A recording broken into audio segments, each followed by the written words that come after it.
कलयुग में भी भगवान दर्शन देते हैं। पौराणिक कथा।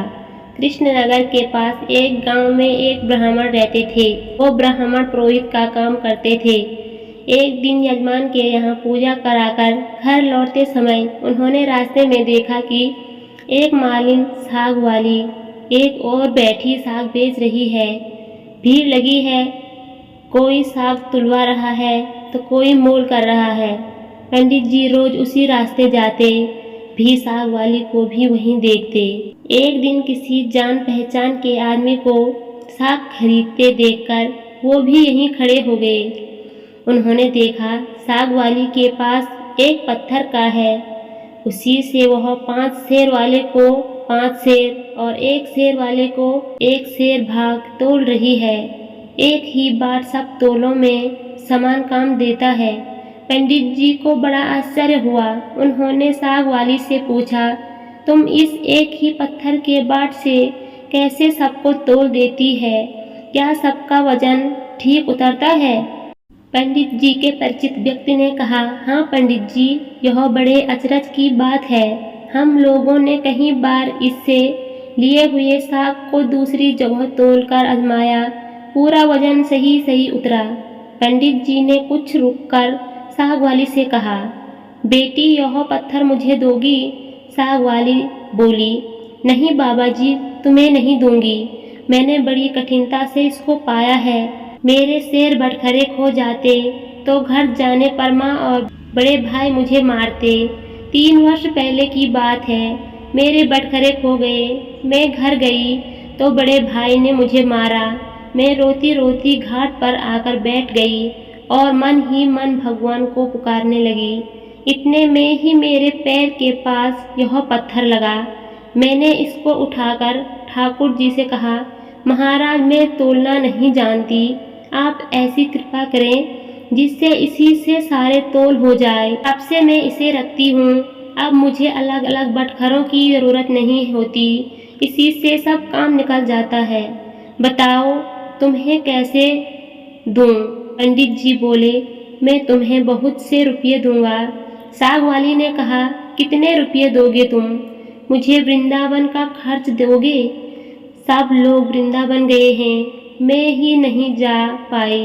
ब्राह्मण ने पूछा, कितने रुपये में तुम्हारा काम होगा?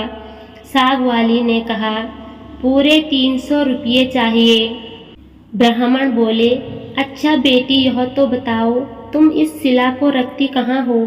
साग वाली ने कहा, इसी टोकरी में रखती हूँ बाबा जी, और कहाँ रखूँगी? ब्राह्मण घर लौट आए और चुपचाप बैठे रहे। ब्राह्मणी ने पति से पूछा, यूँ उदास क्यों बैठे हैं? देर जो हो गई है। ब्राह्मण ने कहा, आज मेरा मन खराब हो रहा है, मुझे 300 रुपये की ज़रूरत है। ब्राह्मण पत्नी ने कहा, इसमें कौन सी बात है? आपने ही तो मेरे गहने बनवाए थे, विशेष ज़रूरत हो तो लीजिए, इन्हें ले जाइए, होना होगा तो फिर हो जाएगा। इतना कहकर ब्राह्मणी ने गहने उतार दिए। ब्राह्मण ने गहने बेचकर रुपये इकट्ठे किए और दूसरे दिन सवेरे साग वाली के पास जाकर उसे रुपये गिन दिए और बदले में उस शिला को ले लिया। गंगा जी पर जाकर उसको अच्छी तरह धोया और फिर नहा धोकर वे घर लौट आए। इधर पीछे से एक छोटा सा सकुमार बालक जाकर ब्राह्मणी से कह गया, पंडिताइन जी, तुम्हारे घर ठाकुर जी आ रहे हैं, घर को अच्छी तरह झाड़ बहार कर ठीक करो। सरल हृदय ब्राह्मणी ने घर साफ करके उसमें पूजा की सामग्री सजा। ब्राह्मण आकर देखा तो उन्हें अचरज हुआ। ब्राह्मणी से पूछने पर उसने छोटे बालक के आकर कह जाने की बात सुनाई। यह सुनकर पंडित जी को और भी आश्चर्य हुआ। पंडित जी ने शिला को सिंहासन पर पधारकर उसकी पूजा की, फिर उसे ऊपर आले में पधार दिया। रात को सपने में भगवान ने कहा, तू मुझे जल्दी लौटा, नहीं तो तेरा भला नहीं होगा, सर्वनाश हो जाएगा। ब्राह्मण ने कहा, जो कुछ भी हो मैं तुमको लौटाऊंगा नहीं। ब्राह्मण घर में जो कुछ भी पत्र पुष्प मिलता उससे पूजा करने लगे। 2-4 दिनों बाद स्वप्न में भगवान ने फिर कहा, मुझे फेंक आ, नहीं तो तेरा लड़का मर जाएगा। ब्राह्मण ने कहा, मर जाने दो, तुम्हें नहीं फेंकूंगा। महीना पूरा बीतने भी नहीं पाया था कि ब्राह्मण का एकमात्र पुत्र मर गया। कुछ दिनों बाद फिर स्वप्न हुआ, अब भी मुझे वापस दे आ, नहीं तो तेरी लड़की मर जाएगी। दृढ़ निश्चयी ब्राह्मण ने पहले वाला ही जवाब दिया। कुछ दिनों पश्चात लड़की मर गई। फिर कहा कि अब की बार स्त्री मर जाएगी। ब्राह्मण ने इसका भी वही उत्तर दिया। अब स्त्री भी मर गई। इतने पर भी ब्राह्मण अचल अटल रहा। लोगों ने समझा यह पागल हो गया है।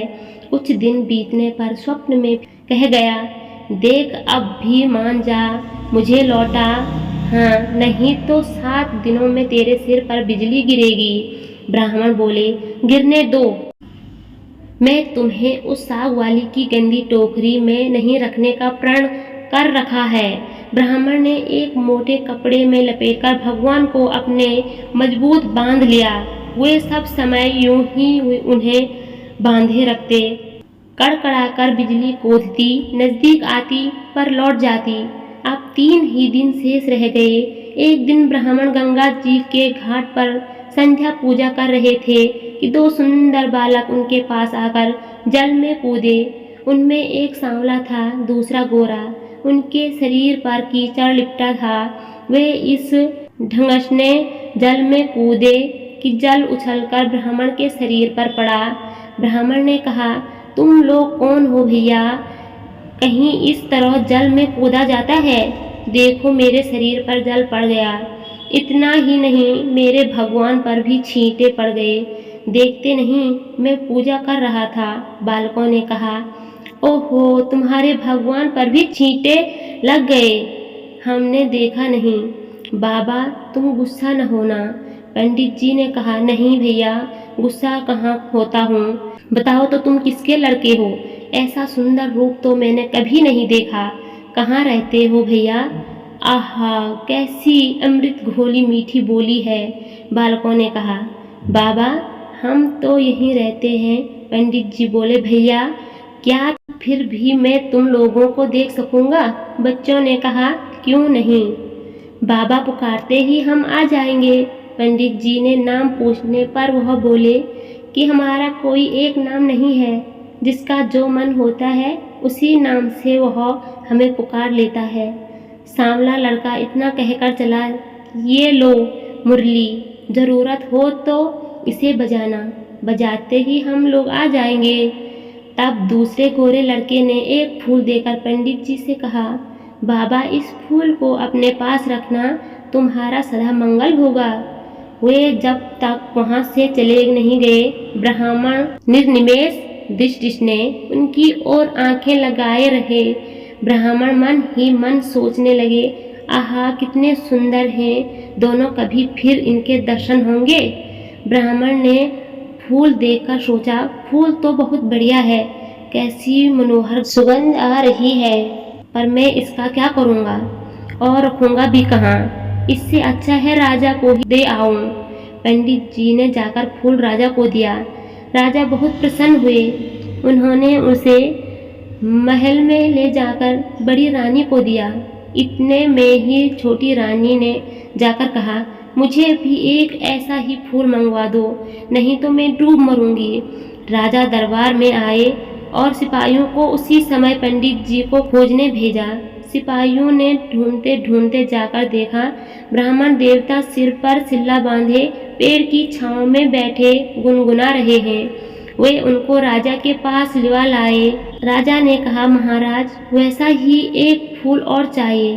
पंडित जी बोले, राजन मेरे पास तो एक ही फूल था, पर देखिए चेष्टा करता हूँ। ब्राह्मण उन लड़कों की खोज में निकल पड़े। अकस्मात उन्हें मुरली वाली बात याद आ गई। उन्होंने मुरली बजाई। उसी क्षण गोरे श्याम जोड़ी प्रकट हो गई। ब्राह्मण रूप माधुरी के पान में मत वाले हो गए। कुछ देर बाद उन्होंने कहा, भैया वैसा एक फूल और चाहिए। मैंने तुम्हारा दिया हुआ फूल राजा को दिया था, राजा ने वैसा ही एक फूल और मांगा है।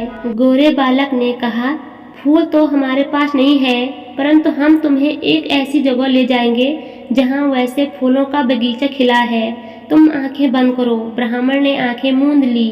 बच्चे उनका हाथ पकड़कर न मालूम किस रास्ते से बात ही बात कहाँ ले गए। एक जगह पहुंचकर ब्राह्मण ने आंखें खोली, देखकर मुग्ध हो गए। बड़ा सुंदर स्थान है। चारों ओर सुंदर सुंदर वृक्ष लता आदि पुष्पों की मधुर सुगंध से सुशोभित है। बगीचे के बीच में एक बड़ा मनोहर महल है। ब्राह्मण ने देखा तो वे बालक गायब थे। वे साहस करके आगे बढ़ा। महल के अंदर जाकर देखते हैं, सब ओर से सुसज्जित बड़ा सुरम्य स्थान है। महल में एक दिव्य रत्नों का सिंहासन है। सिंहासन खाली है। पंडित जी ने उस स्थान को मंदिर समझकर प्रणाम किया। उनके माथे पर बंधी हुई ठाकुर जी की शिला खुलकर नीचे पड़ गई। ज्यों ही पंडित जी ने उसे उठाने को हाथ बढ़ाया कि शिला फटी और उसमें से भगवान लक्ष्मी नारायण प्रकट होकर शून्य सिंहासन पर विराजमान हो गए। भगवान नारायण ने मुस्कुराते हुए ब्राह्मण से कहा, हमने तुमको कितने दुख दिए, परंतु तुम अटल रहे। दुख पाने पर भी तुमने हमें छोड़ा नहीं, पकड़े ही रहे। इसलिए तुम्हें इस शरीर सहित यहाँ ले आए। जो भक्त स्त्री, पुत्र, घर, गुरजन, प्राण, धन, इहलोक और परलोक छोड़कर हमारी शरण में आ गए हैं, भला उन्हें हम कैसे छोड़ सकते हैं। इधर देखो, यह कड़ी है। तुम्हारी सहधर्मिणी, तुम्हारी कन्या और तुम्हारा पुत्र, ये भी मुझे प्रणाम कर रहे हैं। तुम सबको मेरी प्राप्ति हो गई है। तुम्हारी एक ही दृढ़ता से सारा परिवार मुक्त हो गया। वृंदावन का नजारा, हर सुबह वृंदावन का नजारा, चिड़ियों का चहकना, मंदिरों की घंटी का आवाज, सत्पुरुषों का सत्संग, जैसे भक्ति रस घुल रहा हो, हर आत्मा उस मगन हो। यह है खूबसूरती वृंदावन धाम की, जहाँ हर बच्चा राधा कृष्ण जी का स्वरूप है, जहाँ पढ़ाई का पहला अक्षर भगवान श्री हरि जी के नाम है, यमुना जी का कल करता पानी, फल से लदे वृक्ष, फूलों के झुंड, भंवरों की गुंजन, हरि नाम की लीलाओं के गान हर आत्मा को श्री राधा कृष्ण जी से जोड़ देता है। कोई गिरिराज की परिक्रमा कर रहा है तो कोई वृंदावन की, कोई जा रहा निधिवन तो कोई बंसीवट, कोई मदन तीर तो कोई मान सरोवर, कोई भगवत वाच रहा है तो कोई गीता, कोई भक्तों को भगवान की कथा सुना रहा है तो कोई भगवान के मीठे भजन गा रहा है। ऐसा लगता है कि सब तन मन धन से भगवान के श्री चरणों अर्पित हो गए हो। ऐसा नज़ारा है हमारे वृंदावन धाम का। कोई सुबह मंदिर की सीढ़ियाँ धो रहा है तो कोई प्रसाद बांट रहा है, कोई कीर्तन कर रहा है, कोई दर्शन करने का इंतजार कर रहा है, कोई दर्शन करके उसमें मग्न हो रहा है तो कोई पधावाली खिलने में व्यस्त हो रहा है। कहीं मंदिर में फूल श्रृंगार बन रहा है तो कहीं भोग बन रहा है। ऐसा लगता है जैसे आठों पहर भगवान शुरू होकर भगवान पर ही खत्म हो जाते हैं।